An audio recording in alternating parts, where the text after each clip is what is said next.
ज़बान का फ़रोग़ और उसके साथ साथ उसके से जुड़ी हुई तहज़ीब, तो उसको भी हमने साथ रखा है। और ये जो जो कल्चर प्रोग्राम होगा ये अंसारी ऑडिटोरियम में, doctor M A Ansari auditorium Jamia Millia Islamia में होगा। और ये 3 दिन एक किस्म से समझिए कि उर्दू के लिए एक बड़ा फंक्शन है। बड़ा फंक्शन इस सेंस में है कि हिंदुस्तान के तमाम इलाके की नुमाइंदगी की है, यानी जिन लोगों को जगह नहीं मिलती है ऐसे लोगों को भी अलग अलग स्टेट से हमने बुलाया है। और हिंदुस्तान से बाहर के लोग भी इसमें आ रहे हैं। तो ये एक इवेंट है और मुझे लगता है कि इस इवेंट को आपके तवज्जुह से, आपके माध्यम से लोगों तक पहुंचना चाहिए। हमेशा ये कोशिश करते हैं कि मार्च का महीना ना हो बल्कि उसके पहले हो और एक अच्छा वेदर है, तो उस लिहाज से हमने इसको रखा है। और आई एम वेरी सेटिस्फाइड कि जो हमारे मंदुबीन हैं वो यहाँ पहुँचना शुरू हो चुके हैं, लोग आने लगे हैं। तो इस हवाले से अगर कोई आप लोग को कोई बात कहनी हो या पूछनी हो तो मेरा ख्याल ये है कि वो बेहतर सूरत होगी, चूँकि मैंने फोकस ही किया है इसको कि वर्ल्ड उर्दू काउंसिल के हवाले से आप लोग से गुफ्तगू करें। बाहर के कितने मुल्कों के लोग आ रहे हैं? कलीमुल्लाह साहब जो लिस्ट है बता दें। हाँ, इसमें 9 हैं बाहर के मंदूबी। इसमें इजिप्ट के हैं, फ्रांस के हैं, जापान के हैं, मॉरिशस के हैं, कतर के हैं, यूनाइटेड के, यूके के हैं, स्वीडन के हैं। इसमें 2 हज़रात जो यूके के हैं, प्रोफेसर मेगन ईटन रॉब, ये ऑनलाइन जुड़ेंगे। उसी तरीके से जो स्वीडन के भी हैं, प्रोफेसर हिंज वर्नर वेसलर, ये भी ऑनलाइन है। ये बाकी दोहरा दीजिए जो बैनुल अक़वामी जो ममालिक है। ममालिक का नाम ममालिक का नाम एक बार उसमें गौर करिए। इजिप्ट है, फ्रांस है, जापान है, मॉरिशस है, कतर है, यूके है और स्वीडन है। हमने कोशिश की है कि जो हिंदुस्तानी नज़ात के लोग जो हैं उनकी नुमाइंदगी ना होकर के जो मकामी सतह पर जो लोग जिस कंट्री में काम कर रहे हैं उन्हीं को बुलाया है। एक साहब हैं सिर्फ जो लिंग्विस्टिक, चूँकि मेरा टॉपिक है कसीर लिसानी हिंदुस्तान, जो कतर से जो आ रहे हैं, प्रोफेसर रिजवान साहब, वो काफ़ी काबिल आदमी हैं, कतर यूनिवर्सिटी में प्रोफेसर हैं वो, तो उनको हमने बुलाया है। क्या नाम है? प्रोफेसर रिजवान अहमद, वो चूँकि वो लिंग्विस्ट हैं, बड़े लिंग्विस्ट हैं। और चूँकि हम जब इस पर बात कर रहे हैं कसीर लिसानी हिंदुस्तान पर, तो मुझे लगता है कि उनकी खिदमात जो हैं इस हवाले से, वो department of English and linguistics के हैं कतर यूनिवर्सिटी कतर में। इसके अलावा जो हिंदुस्तान में जो लोग हैं अलग अलग जगह पर जो 2 ज़बानों पर दस्तरस रखते हैं, क्योंकि हमने इसमें ख्याल ये रखा था कि चूँकि मौजू इस तरह का है कि इसमें हमें ऐसे लोग चाहिए कि जिन लोगों की मालूमात कम से कम 2 ज़बानों यानी 2 ज़बान के अदब और 2 ज़बान पर जिनको उबूर है उन्हें ही हमने इस पर मदऊ किया है। और कोशिश की है कि हिंदुस्तान के जो मुख्तलिफ़ इलाके हैं, जो सूबे हैं, वहाँ से सबको नुमाइंदगी दी जाए। तो एक कोशिश रही है कि हमने वहाँ पर सबको टच किया है ताकि काउंसिल पर उनका भी हक़ है, दिल्ली में अगर कोई प्रोग्राम हो रहा है तो उन्हें भी हमें मदऊ करो। ये वर्ल्ड उर्दू कॉन्फ्रेंस है तो ये जाहिर है कि हमने उसका ख्याल रखा है। हिंदुस्तान के बेशतर सूबों से आपने वहाँ के इस तरह की शख्सियत जो दोनों ज़बानों को दूर रखती है उनको मदद जैसे किया। मिसाल के तौर पर हमने महाराष्ट्र मराठी और उर्दू के हिसाब से मैंने सोचा, फिर तेलंगाना, आंध्रा, तेलुगु और उर्दू के हिसाब से सोचा, तमिलनाडु उर्दू और तमिल के हिसाब से सोचा, और केरला से भी लोग आ रहे हैं जो हमने उर्दू और मलयालम का ख्याल रखा। तो इस तरह से जो लद्दाख में हैं, जम्मू में हैं या जो श्रीनगर में हैं, उस तरह के लोगों को भी हमने उसके साथ जोड़ा। साथ साथ जो हिंदी इंग्लिश के लोग हैं जो उर्दू में भी महारत रखते हैं अपनी ज़बान के साथ साथ, ऐसे लोगों को भी हमने इसमें मदऊ किया है। और फिर जो कुछ ऐसे भी लोग हैं जो उर्दू, अरबी, पर्शियन के भी माहिर हैं, उनको भी हमने इसमें शामिल किया है। पूरा प्रोग्राम देखने से लग रहा है इसमें टॉपिक्स नहीं दिए कि किन किन मौज़ूआत पर वो मकाला पढ़ने वाले हैं। ये दरअसल इसलिए ऐसा हुआ कि ये जो हमने जो टॉपिक दिया उन लोगों को, तो उसमें बहुत सारे लोगों ने जो मौज़ूआत को कवर किया है, जो हमने सब टॉपिक उनको दिया था, पहले एक सब टॉपिक दिया है सबको, आप लिखिए, तो कुछ मकाले एक ही तरह के मौजू पर ज़्यादा आ गए और कुछ मकाले कम हो गए। तो हमें लगा कि अगर हम उसको सिस्टमेटिक है तो बात वही, अगर मान लीजिए तराजिम के हवाले से गुफ्तगू हो रही है या इंडियन नॉलेज सिस्टम के हवाले से गुफ्तगू हो रही है या किसी ज़बान के साथ जो बाहमी असरात है उसके हवाले से जो मकाले आए हैं ना हमारे पास, क्योंकि हम पहले मकाले मंगवाए हैं, पेपर प्रेजेंटर से कहा आप मकाले भेज दीजिए, तो उसमें हमें लगा कि कुछ सेशंस ऐसे होंगे जिसमें 4 से ज़्यादा मकाले हैं उस मौजू पर और किसी में 2 से कम हैं, तो फिर उसको हमने सोचा कि इसी तरह से कर देते हैं, फिर आप जब मकाला पढ़ेंगे ये तो मुझे भी महसूस हुआ था। आलमी उर्दू कॉन्फ्रेंस जो कि आप कर रहे हैं तो उसमें कई मुल्कों को कवर किया है, पहली मरतबा ऐसा लगा।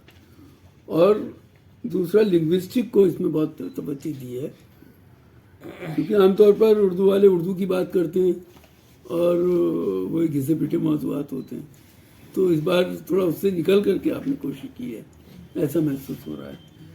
तो क्या और आप इसके बारे में ख़ास बात बताना चाहते हैं कि आपका फोकस एरिया क्या था? देखिए, एक रियलिटी है, इसको हमें एक्सेप्ट करना चाहिए। रियलिटी क्या कहें हम, इसकी खूबसूरती है कि ये जो देश है ये मल्टीलिंगुअल है, कसीर लिसानी मुल्क है, आप इसको बहुभाषी कह लें। नेशनल एजुकेशन पॉलिसी ने काफ़ी फोकस किया है कि तमाम ज़बानें हमारी मेन स्ट्रीम की लैंग्वेजेस हैं और एक दूसरे के साथ बाहमी इश्तराक हमेशा बना रहा है, और यही इस ज़बान की और फलने फूलने की एक वजह रही है कि हम एक दूसरे से आदान प्रदान करते रहे हैं। अब अगर आप इनिशियल स्टेज में देख रहे हैं नेशनल एजुकेशन पॉलिसी को सामने रख करके, जब हम बात करते हैं ये क्लास 5 तक जो मदर टंग है उस पर तालीम हो, उसके आगे भी गवर्नमेंट क्लास 8 तक कहती है, उसके आगे हायर एजुकेशन करती है, तो आपको शुरू से ही इस तरह के मौके मिल रहे हैं कि आप एक ज़बान से ज़्यादा ज़बान जानें। तो अगर आप इनिशियल स्टेज से अगर एक ज़बान से ज़्यादा ज़बान जानते हैं तो ऐसी चीज़ों को और ऐसे मौज़ूआत को फ़रोग़ देने का एक एडवांटेज ये है कि बहुत सी चीज़ें लेन देन से आगे बढ़ी हैं। आपको हमें सबको पता है कि हर ज़बान का एक अपना एक इलाका होता है। उर्दू के साथ बहुत बड़ी एडवांटेज है कि उर्दू का अपना एक इलाका ना होते हुए पूरा इलाका ही उसका अपना है। आप जहाँ भी जाएं तो उर्दू के लोग मिल जाते हैं, और उर्दू ज़बान की खूबसूरती यही रही है कि वो जहाँ गई है उस इलाके के असरात को भी उसने कबूल किया और अपना असर भी वहाँ पर उन्होंने डाला है। तो ये मौजू मैंने ये सोचा कि भाई हम लोग बहुत गुफ्तगू अदब के हवाले से करते हैं, तो ये इस पहलू पर भी एक सीरियस इंटेलेक्चुअल डिस्कोर्स होना चाहिए, तो उस हवाले से हमने इस मौजू का इंतखाब किया, और मुझे लगता है कि ये मौजू पर एक अच्छी गुफ्तगू होगी, इंशाअल्लाह कारामद बातें होनी चाहिए। ये शमशान साहब, आपने मिस्र, France, Japan, Mauritius, Qatar, Sudan, बटालिया के लोगों को लिया है। इसमें एक कमी ये महसूस होती है कि आपने किसी पड़ोसी मुल्क से किसी स्कॉलर को नहीं बुलाया है। आप बांग्लादेश से, नेपाल से या किसी और पड़ोसी मुल्क से अगर आप इसमें किसी की शमूलियत रखते तो मेरा ख्याल है ज़्यादा उसका अच्छा पैगाम जाता है। ऐसा है कि जो आपको 9 नाम दिख रहा है वो हैं जो आ गए हैं या आ रहे हैं, कंफर्म है। कुछ लोगों ने मेरी रिक्वेस्ट पर एक्नॉलेज नहीं किया, इसका मतलब उनकी अपनी मसरूफियत रही होगी। तो हमने टच किया, बांग्लादेश को भी किया और सब जगह कोशिश की है मैंने। इसके पहले भी बांग्लादेश के आते रहे हैं। आमतौर पे कौंसिल ये ध्यान रखती है कि नई नस्ल को ज़्यादा आगे बढ़ाया जाए, तो क्या उस पर भी आपका इस तरह कहीं फोकस था? इस सेमिनार इस कॉन्फ्रेंस की एक बड़ी खूबी ये है, आप लोगों को ये बात इल्म होगी कि हमने एक एडवर्टीजमेंट दिया था और 35 साल की उम्र का हमने रखा था, उसकी एक कायद रखी थी कि भाई जो स्कॉलर इस मौजू पर लिख सकते हैं तो हमें 2500 अल्फाज पर मकाला अपना पेश करें। तो ये बड़ी खुशी की बात है कि 96 रिसर्च स्कॉलर्स ने जो 35 साल के कम के थे उन्होंने हमें मकाले भेजे। अब जाहिर है कि 96 को हमने स्क्रूटनी किया, उसमें बाद मकाले बहुत अच्छे थे, अब बाद बिल्कुल आउटस्टैंडिंग थे, अब बाद अच्छे नहीं थे, लेकिन हम उनसे इस टफ सब्जेक्ट पर, क्योंकि मौजू बहुत मुश्किल है, आसान होता कोई तो आदमी उस पर लिखता, तो उसको हमने 3 प्रोसेस किया, स्क्रूटनी किया, फिल्टर किया, फिर हमने एक इंट्रैक्शन किया, उन लोगों के साथ इंट्रैक्शन किया, और उसमें हमने 3 नौजवानों को जिनको मैं जानता भी नहीं हूँ कि कौन है, उनकी शायद शक्ल में यहाँ आएंगे तो वो देखूंगा, उसमें हमने सेलेक्ट किया। उसमें अगर नाम बता सकते, नायाब हैं आप यहाँ? जी। क्या 3 बच्चे कौन हैं? एक जामिया में रिसर्च स्कॉलर है लद्दाख, फिरोज अहमद, हाँ वो है, और एक सैफी उमरी है, वो तमिलनाडु से, हाँ और एक खातून है अस्मा इमरोज, हाँ।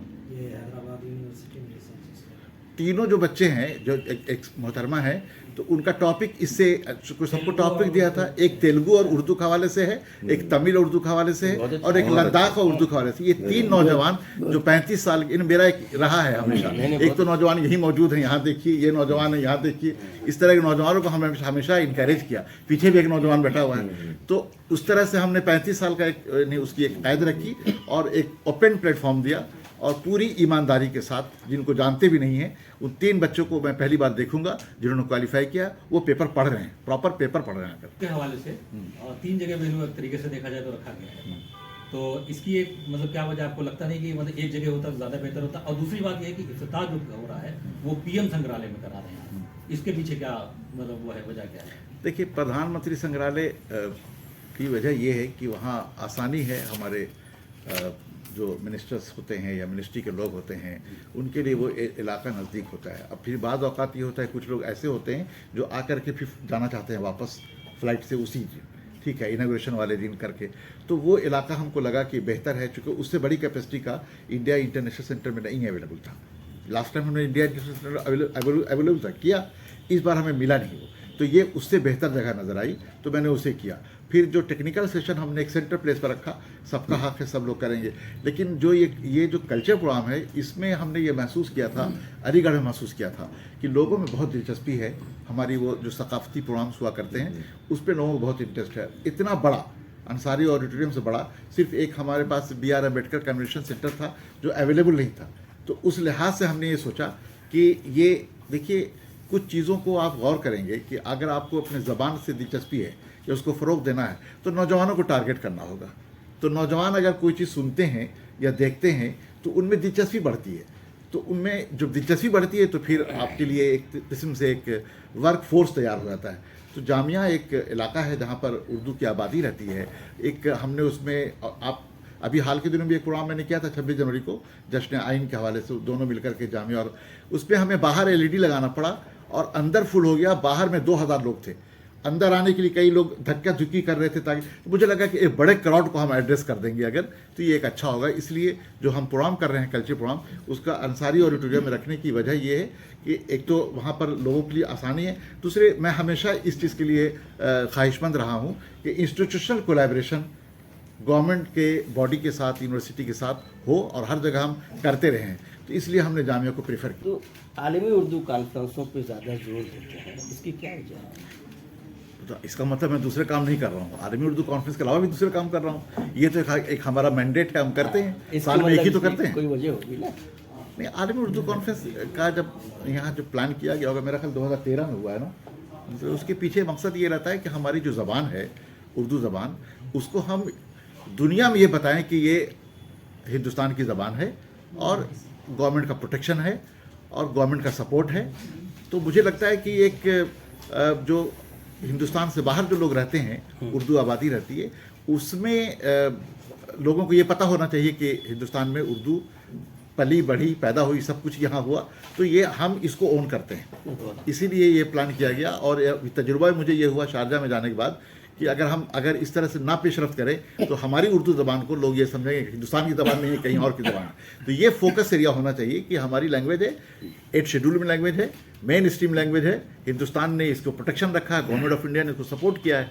तो ये एक मकसद होता है बताना दुनिया को कि भाई एक सॉफ्ट डिप्लोमेसी इसको आप कर सकते हैं। नहीं, बहुत अच्छा। इसी मकसद से मेरे ख्याल से आप शारजा में भी आपने किया जी। और इसके अलावा कहाँ किया था आपने? फ्रैंकफर्ट भी गया था, शारजा गया, इस बार अभी अबू धाबी भी जा रहा हूँ। अच्छा, फ्रैंकफर्ट। एक छोटा सा सवाल है आपसे, तकनीकी सवाल है।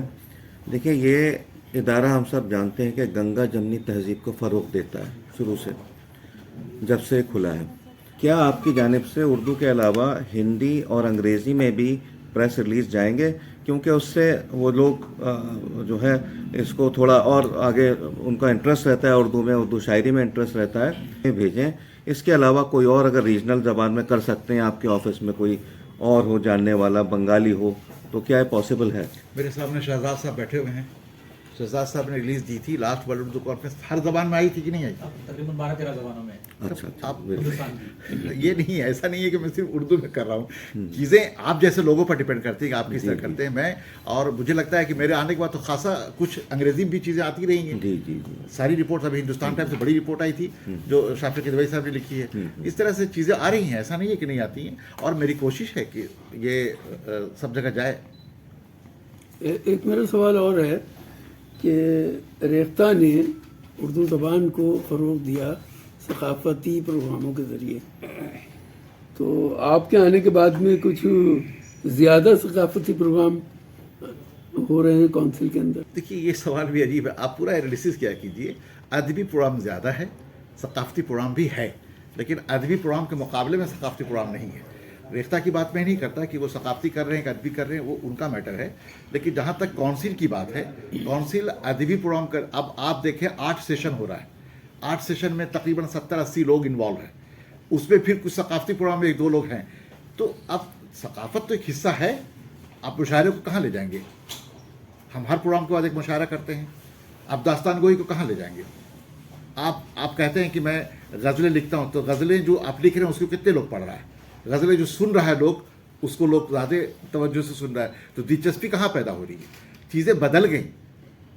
अगर आपको सुनने वाले स्टेज से बैठ करके, तो उससे आपको ज़बान का फ़रोग नहीं दिखता, उनके तलफ़ुज़ के बहुत कुछ तो उसी में वो सीख जाते हैं जब उनकी उस महफिल में बैठते हैं। तो ऐसा नहीं है कि सिर्फ हम तो आप उससे ये समझते हैं कि इससे ज़बान को फ़ायदा होगा और इससे ज़बान ये दूसरे पूछने लोगों की तक बात ही पहुंचे? नहीं है, इस बात पर डिबेट भी नहीं होना चाहिए।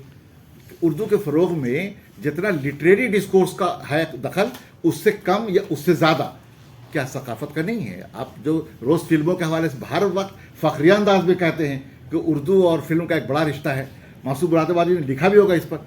तो ये चीज़ें जब हैं, एक्सेप्टेड नॉर्म्स हैं, तो उर्दू के फ़रोग में अगर इन तमाम चीज़ों को आप नहीं करेंगे, आप कट जाएंगे, आइसोलेटेड हो जाएंगे। प्रोग्राम अदबी में 50 लोग होते हैं, वहाँ पर 5000 लोग होते हैं। तो यू हैव टू जज कि आपको कहाँ जाना है, आपको देखना क्या है। उस चीज़ से आपको निकलना होगा, उस मफरूज़े से हटना होगा कि आवाम के बीच में आपको जाने के लिए आपको उनके जैसे वो चाहते हैं। जो मैं अभी प्रोग्राम कर रहा हूँ सकाफ़त का, आप देखिएगा वो प्रोग्राम बिल्कुल अदबी नौयत का होगा। तो अदबी, आप सपोज़ कीजिए कि अगर कोई परफॉर्मेंस दे रहा है और हमारे जो किस्से हैं, जो ह्यूमर के किस्से हैं, जो इंशाइया है, एक सिर्फ है, उसके हवाले से गुफ्तगू होगी, 1.5 घंटे का एक शो होगा। अगर शाम गज़ल है तो गज़ल ही तो सुनाएंगे लोग, जो सिंगर है, तो वो तो उसका पार्ट है। मुशायरा है, मुशायरे से आप देखिए कितना फ़ायदा हुआ है। आप ये कहते रहिए कि मुशायरा बेकार है, फलां है, ये सब फालतू बातें हैं। मुशायरे से बहुत फ़रोग हुआ, शुरू से हुआ है, होता रहेगा। बहुत कुछ आप जो है ना अदब से जोड़ करके सब चीज़ों को देखेंगे, तो फिर वही होगा कि जकड़ जाएंगे और फिर आप धीरे धीरे कट जाएंगे, आइसोलेशन में चले जाएंगे। और हम नहीं चाहते हैं कि काउंसिल के ज़रिए जो प्रोग्राम हो रहा है उसको हम आइसोलेशन में ले जाएं, हम मेन स्ट्रीम में रखना चाहते हैं। सर, ये बजट को लेकर के तकरीबन 80 से 100 करोड़ के करीब बजट रहता है, तो पहले कुछ शिकायतें ऐसी थी कि भाई बजट जो है वो कम करने की कोशिश की जा रही है मिनिस्ट्री की तरफ से, तो आपका अभी तक का एक्सपीरियंस क्या है? हुकूमत का कितना सपोर्ट है? और ये जो 25-26 का जो बजट था, उसको क्या मतलब वो पूरा खर्च हो गया, या उसमें कहीं कुछ मतलब जो है वो बच गया, पैसा वापस जाएगा, लैप्स तो नहीं हो गया? देखिए, इतनी ट्रांसपेरेंसी हमारे अंदर है कि काउंसिल ने एनुअल रिपोर्ट आप लोग के सामने, आप साइट पर जाएंगे तो एनुअल रिपोर्ट की कॉपी वहाँ मौजूद होगी। काउंसिल का बजट कभी कम नहीं हुआ। जो बजट हम लोग, जितनी ज़रूरतें हैं उतनी बजट हम मांगते हैं, और हमें सारा बजट, यानी 3 क्वार्टर का बजट हम लोग एग्जॉस्ट कर चुके हैं। चौथे क्वार्टर का बजट भी हमारे पास आ चुका, और हम उसको भी एग्जॉस्ट करेंगे 31 मार्च तक। इसलिए ये कहना, गवर्नमेंट की सरपरस्ती पूरी तरह से हासिल है। किसी किस्म की हमको कोई दुश्वारी बजट से लेकर के, काम से लेकर के, कभी हमको कोई दिक्कत नहीं आई। सर, एक इसलिए सवाल, अच्छा मुकम्मल हो गया आपका? एक सवाल सर ये था कि जैसा कि आपने कहा कि गवर्नमेंट की सरपरस्ती मुकम्मल हासिल है। पिछले 4 साल से एग्जीक्यूटिव कमेटी आपके यहाँ बनी, लेकिन वो फंक्शन में नहीं आ सकी, पूरी तौर पर, मुकम्मल तौर पर बन नहीं पाई, जिसमें फाइनेंस कमेटी भी होनी चाहिए, वाइस चेयरमैन भी होना चाहिए। तो आप ये बताइए कि क्या फाइनेंस कमेटी ना होने की वजह से इसका जितना भी मैंडेट था वो सारा के सारा आप इम्प्लीमेंट कर पा रहे हैं, या कुछ चीज़ें रुक रही हैं उसकी वजह से? देखिए, जो स्कीम पहले से चल रही है वो स्कीम तो रुकी नहीं है। काम तो उस पर हो रहा है। कुछ नए सेंटर्स या नई चीज़ें करने में हमें कुछ दिक्कत आ रही है, शायद वो भी सॉर्ट आउट हम कर लें, लेकिन हम ये नहीं कह सकते कि उसकी वजह से कोई प्रॉब्लम आई है। ग्रांट इन एड एक बहुत बड़ी स्कीम मानी जाती है। आवाम में, उर्दू आवाम में सबसे ज़्यादा उसका इंतज़ार होता है ग्रांट इन एड का।